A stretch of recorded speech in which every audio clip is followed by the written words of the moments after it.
माई दुःखाची जनिती नाही आदि अंती अवसानी.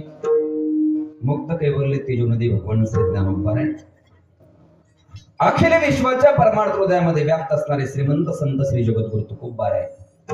आदिक्रम सर्व संत महात्म्यांच्या चरणी साष्टांग नमन करून श्रोते मायबापांना विनम्र अभिवादन करून कीर्तन रूपी सेवेला सुरुवात करूया. विढाल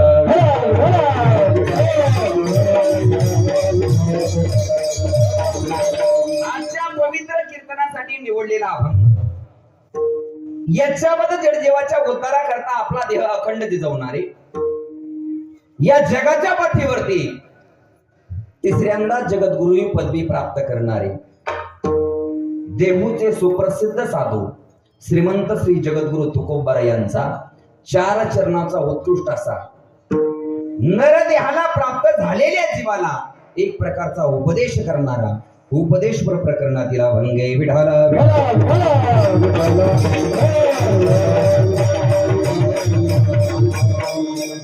अभंगाच्या माध्यमातून माझे जगद्गुरु तुकोबा बोलतात की नरदेह प्राप्त झालाय जो माणूस म्हणून जन्माला आलेला आहे ना त्याच्याकरता तुकोबाने उपदेश केला. कोणता उपदेश केला तर तुकोबा बोलतात आपला तो एक देव करुणी घ्यावा. नरदेहाला आल्यानंतर करणीय जर काय असेल करायचं जर काय असेल तर तो एक भगवान परमात्मा आपलासा करून घ्या. कशा करता तो देव आपलासा करून घ्यायचा तर प्रत्येक जीवाला सुखाची अपेक्षा आहे आणि तो देव आपलासा केल्याशिवाय सुखाची प्राप्ती होणार नाही. म्हणून तुकोबा बोलतात तेने विन जीवा सुख नोही. आणि भगवान परमात्म्याच्या व्यतिरिक्त इतर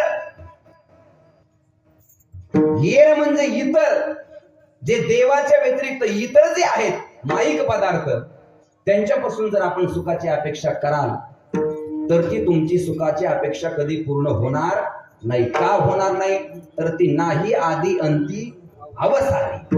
ते नित्य नाहीत ते नाशवंत आहेत. म्हणून या जगामध्ये अविनाशी तत्व जर काय असेल तर तो फक्त एक देव आहे. म्हणून अशा भगवान परमात्म्याचं वेळ जर आपल्या मनाला आपण लावलं त्या गोविंदाचं पिस जर आपल्या मनाला लागलं तो भगवान परमात्मा आपलासा करून घेतला तर तो तुम्हाला सुद्धा अविनाशी बनवल्याशिवाय राहणार नाही. म्हणून बोलतात की अविनाश करी आपुली आईसी पण लावी मनापिसी गोविंदाची. आणि खऱ्या अर्थानं ज्यानं भगवान परमात्म्याला आपलंसं केलेलं आहे ज्यानं भगवान परमात्म्याबरोबर ऐक्य साधलेलं आहे अशा जीवाचं जन्म मरण संपत आणि त्याची उत्तम कीर्ती या जगामध्ये शिल्लक राहते. तुका म्हणे एका मरणेची सरी उत्तमची उरी कीर्ती मागे एरती माईके दुःखाची जनिती नाही आदि अंती अवसानी. विठ्ठला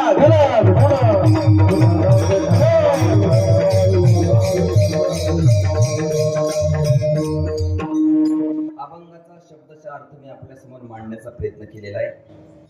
अभंगाच्या विस्तृत चिंतनाला सुरुवात करण्या अगोदर जरी तुम्हाला माहीत असलं तरी सांगणं वक्त्याचं आद्य कर्तव्य म्हणून आज या ठिकाणी पवित्र पावन भूमीमध्ये चिंचोली या गावामध्ये भगवान परमात्म्याच्या पवित्र पावन दरबारामध्ये ग्रामदैवत काळभैरवनाथ यांच्या यात्रा उत्सवाच्या निमित्तानं चालत असलेला हा भव्य दिव्य अखंड हरिनाम सप्ताह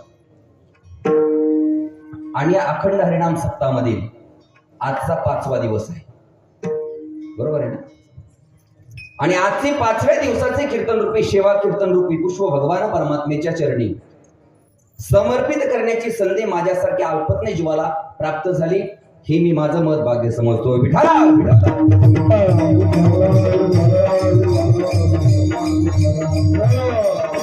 आणि या पवित्र सेवेकरता निवडलेला अभंग तुकोबा यांचा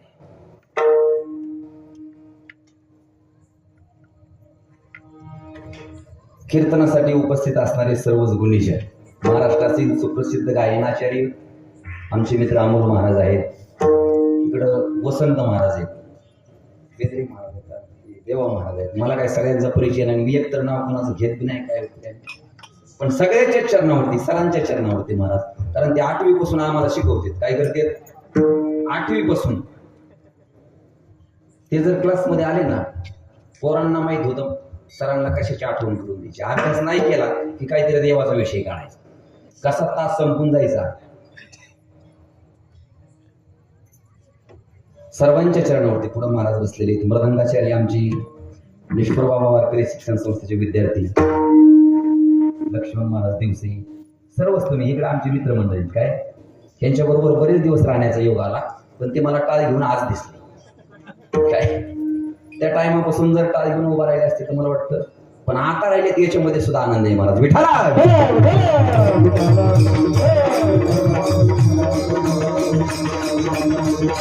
पवित्र कीर्तनासाठी निवडलेला अभंग तुकोबा आहे. या अभंगामधून श्रीमंत श्री जगद्गुरु तुकोबा आहे तुम्हा आम्हाला उपदेश करतात. काय संत महात्मे तुम्हा आम्हाला उपदेश करतात. का उपदेश करतात? कशा करता उपदेश करतात? आणि उपदेश करण्याचा अधिकार तरी कुणाला आहे? व्यवहारामध्ये कुणी कुणाला उपदेश करताय, पण उपदेश करण्याकरता सुद्धा काय लागतो? अधिकार लागतो. जगद्गुरु तुकोबराय उपदेश करतात म्हणजे तुकोबरायांना उपदेश करण्याचा अधिकार आहे का बाबा? तर या जगाच्या पाठीवरती उपदेश करण्याचा अधिकार जर कोणाला असेल तर तो फक्त संत महात्म्यांना आहे. विठाला विठाला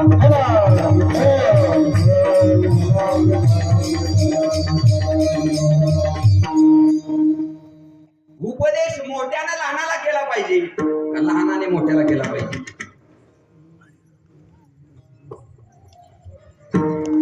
मोठ्यांनी, तुम्हीच माझे साथीदार आहेत बरं, कुणी नाही बोललं तरी तुम्ही बोलायचं.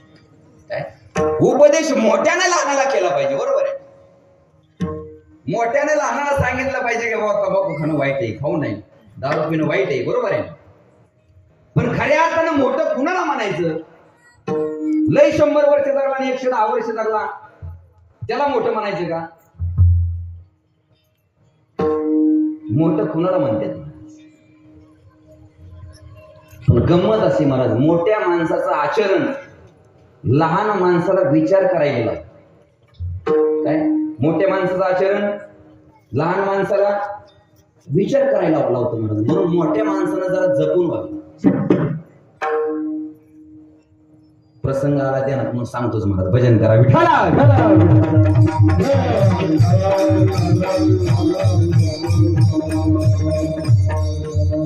भगवान श्रीकृष्णाला किती बायका होत्या?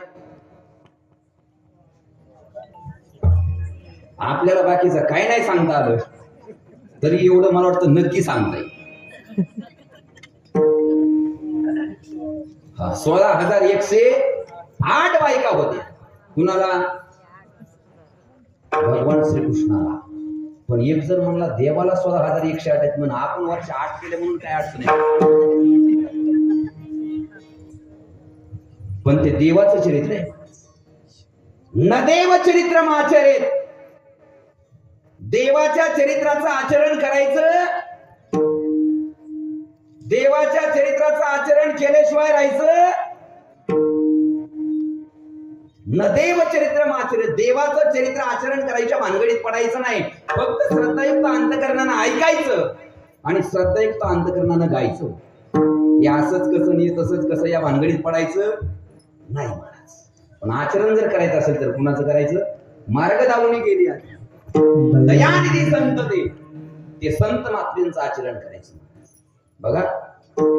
पण देवाचं चरित्र एवढं विचित्र आहे महाराज. मी सांगतोय मोठी माणसानं जर केलं तर बारक्यालाही तसं करावं वाटतं. एका गावामध्ये हरिविजय ग्रंथाची पोथी चालू. कशाची? हरिविजय ग्रंथाची पोथी चालू.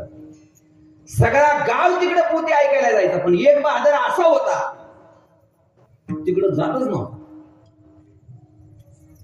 पण एक दिवस त्याच्या बायकोनं त्याला समोर घेतलं आणि म्हणले तुमचं काय चाललंय? तो म्हणला काय झालं? नाही तुमचं चाललंय काय नेमकं? ती म्हणली अहो काय झालंय नेमकं? तो म्हणला काय झालंय? म्हणली तुमचं मला अजिबात पटत, तुमचं हे वागणं आहे ना मला अजिबात पटत नाही. तुम्हाला काय झालं ते तरी सांगू. ते म्हणले गावामध्ये हरिविजय ग्रंथाची पोथी चालू आहे, सगळा गाव तिकडे जातोय, पण तुम्ही एक दिवस सुद्धा तिकडे जायला तयार नाही. ते म्हणलं तेवढं सोडून बोल.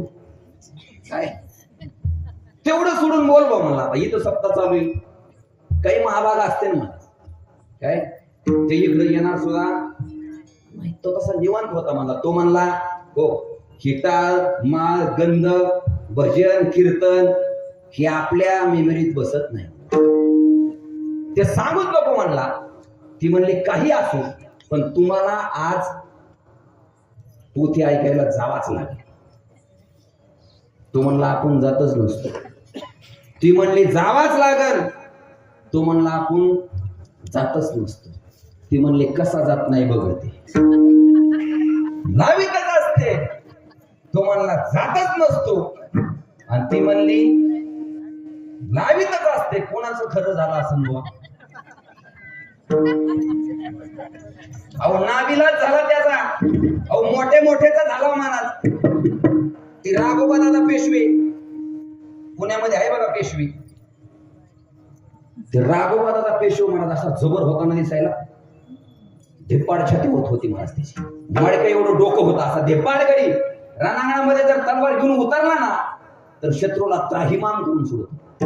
कर्दन काळ वाटत होता असा राघोबा दादा. पण लढाई जिंकून घरी आला का आणि आनंदीबाईच्या समोर गेला की म्याव, काहीच चलत नव्हतं. मोठ्या मोठ्याचा नाविलाज झाला तसा त्याचा सुद्धा नाविलाज झाला आणि त्याला जावा लागला. पण ते जसं केलं ना तसं महाराजांच्या पुढे येऊन नाही बसलं. ते पटांगणात मागं खांबाला टेकून बसलं. काय काय माणसं आता यांच्याबद्दल नाही बरं का बोलू. ते कीर्तनातला विषय असतो मला ती सगळ्यांनाच कपडे फिट बसत असते. तुम्हाला कुठं बसायचं तिथं बसा बाबा, आपण काय म्हणणं नाही. विठाला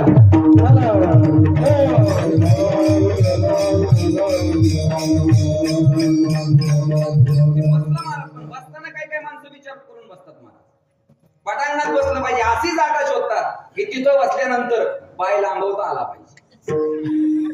काय पाय लांबवता आला पाहिजे. जर तलब झाली तर तंबाखू खाता आली पाहिजे, पिचकारी मारता आली पाहिजे, बिडी फुकता आली पाहिजे. जर नमुना नाहीच पडला तर उठून बी जाता आलं पाहिजे. अशी जागा निवडतात. तसं ते लांब पटांगणात खांबाला टेकून बसलं. ते आलत पण कोणामुळे आलत त्याचा नाविलाज होता. पण नेमकं त्या दिवशी पोथीमध्ये असा योगायोगानं विषय आला की त्या पोथीचा नायक द्वारकाधीश भगवान परमात्मा, त्या एकट्या भगवान परमात्म्याला 16,108 बायका होत्या हे त्यानं ऐकलं. कुठं बसून? पाठीमागं बसून खांबाला टेकून त्यानं ते ऐकलं. आणि जसं ऐकलं तसं त्याच्या मेमरीमध्ये फिट झालं. काय फिट झालं? कुणाला? एकट्या श्रीकृष्णाला 16,108 बायका होत्या. त्यानं ऐकलं, जसं ऐकलं तसं फिट झालं. आणि जसं फिट झालं तसं घरी घेऊन आलो. घरी घेऊन आलो बायकोला म्हणलं झोपली का काय? ती म्हणली नाही. तो म्हणला तू सांगितलं पोथीला जा, मी गेलो. पण आपलं बाकीच्या सारखं नाही भाऊ. कीर्तनाला गेलं महाराजांनी कोणता अभंग घेतला होता आपल्याला नाही सांगता येत.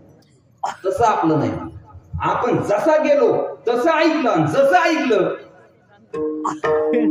तसंच घेऊन आलो. मग ती म्हणली आज पोथीमध्ये नेमका काय विषय होता? तुम्हाला आज पोथीमध्ये असा विषय होता, द्वारकाधीश भगवान परमात्मा त्या पोथीचा नायक. त्या एकट्या भगवान परमात्म्याला 16,108 बायका होत्या हे तिनं ऐकलं आणि तिची झोपच उडली. ते म्हणले कुठून दुर्गती सुचली याला पोथीला पाठवले. म्हणले पोथीनं नवरा बिघडवला. ती म्हणली मग तुमचं काय म्हणणं आहे? तो म्हणला आपलं काय एवढं लांब लचक म्हणणं नाही, पण वरच्या 8 असायला काय हरकत. एवढं लांब लचक नाही पण आपल्याला 8 तरी काय अडचण नाही बुवा. तू म्हणला तुम्हाला कुठे जमत असतं? तो देव आहे. तुम्ही त्या भानगडीत पडू नका, तुम्हाला ते जमणार नाही. तो म्हणला देवाला जमतंय आणि भक्ताने काही पाप केलं का म्हणला. बघा बरं का विचार माणसाचे. माणसं म्हणते देवाला जमतंय, महाराज म्हणतात महाराजांना जमतंय.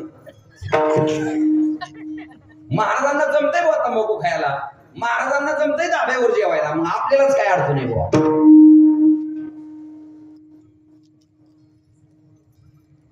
तो म्हणला उद्या बायका करणार. ती म्हणले अहो तो देव आहे, तुम्हाला कसं जमन. तो म्हणला राहिल्या म्हणला पण वर्षा 8 तरी करणार. राहिले 8 म्हणला, उद्या 4 तरी करणार म्हणला. तुला चमत्कार दाखवतो म्हणला उद्या.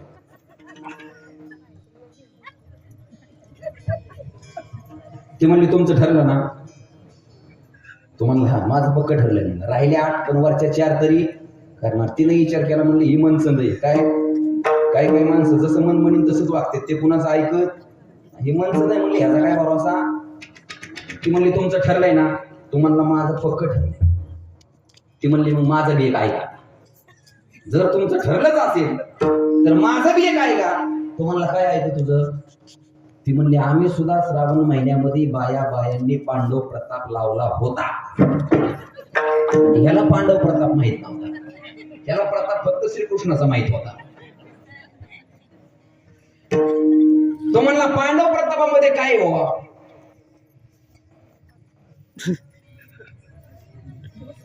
ती म्हणली पांडव प्रतापामध्ये एकट्या द्रौपदीला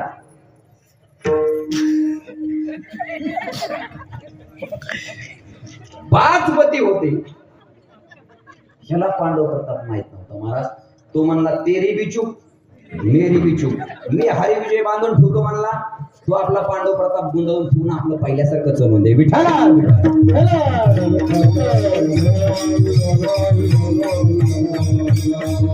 मोठ्या माणसाचं आचरण लहान माणसाला विचार करायला लावतं. मोठ्या माणसानं उपदेश करावा, पण खरा मोठा कुणाला म्हणायचं बुवा की ज्याचं आचरण चांगलं. यद्यदाचरते श्रेष्ठ तत्त देवो तरोजना. येत वडील जे जे करीती तया नामधर्म ठेवती. येर अनुष्ठिती सामान्य सकल. म्हणून या जगामध्ये उपदेश करण्याचा अधिकार जर कोणाला असेल तर तो फक्त संत महात्म्यांना नाही. लहानाने उपदेश करायचा मोठ्याला, मोठ्याने उपदेश करायचा लहानाला. पण मोठं कुणाला म्हणायचं.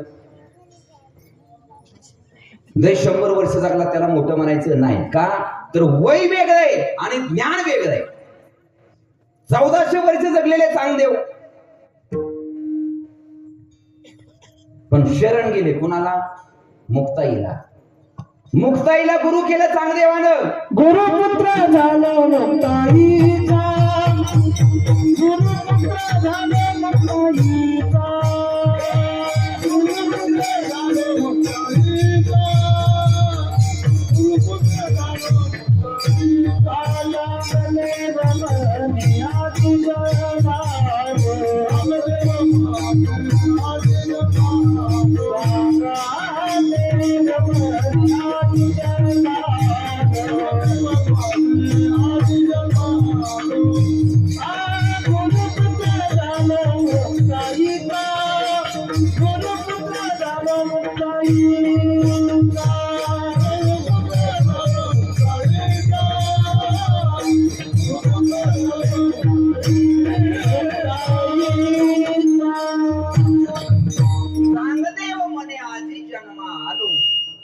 गुरुपुत्र झालो मुक्ताईचा.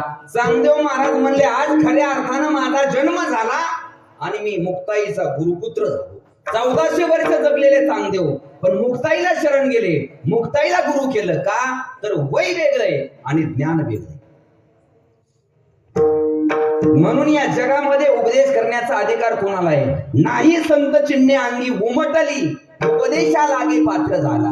एखाद्याच्या अंगावरती जर संतांची चिन्ह उमटलेली नसतील तो जर जगाला उपदेश करायला लागला तर चांगलं होईल का हो जगाचं. आणि उपदेश करण्याकरता महाराज त्यांना अगोदर त्या गोष्टीचा अनुभव घेतलेला पाहिजे. संत महात्म्यांनी प्रत्येक गोष्टीचा अनुभव घेतला. अनुभवाले अंगाने जगाले तसे. जगाले तसे.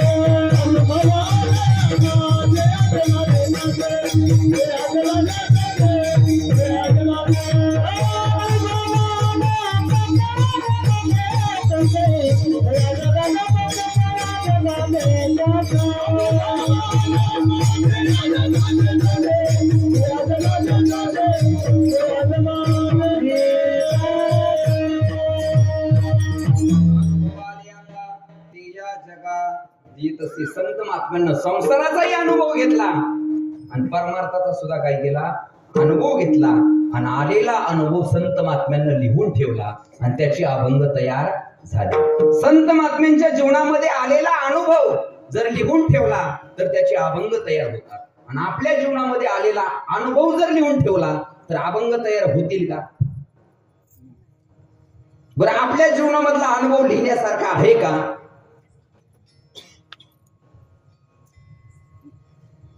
संत महात्म्यांच्या जीवनामध्ये आलेला अनुभव लिहून ठेवला तर त्याचे अभंग तयार होतात. पण सामान्य माणसाच्या जीवनामध्ये आलेला अनुभव जर लिहून ठेवला ना त्याचे अभंग नाही तयार होणार, पण परपीडाकारक मात्र झाल्याशिवाय राहणार नाही. विठाला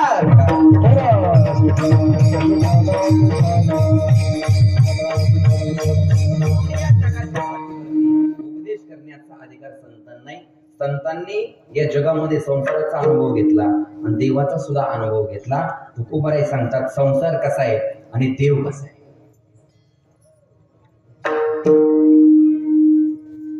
फलकट तो संसार इथे सार भगवंत.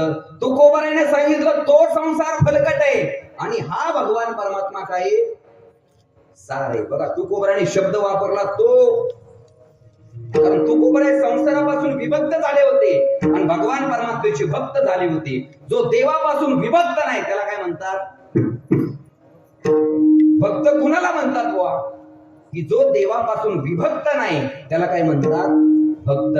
तुकोबारायने भगवान परमात्म्याला आपल्या जीवनामध्ये मिळवलेलं भक्ती साधनेच्या द्वारा, उपासनेच्या द्वारा तो देव आपलासा केलेला होता. म्हणून तुकोबाराय देवाच्या जवळ होते. म्हणून तुकोबाराय म्हणतात तो संसार फलकट आहे आणि येथे सार भगवंत. आपण इथं बसल्या बसल्या तेवढं तरी करा, फलकट तू आणि येथे सार विठाला.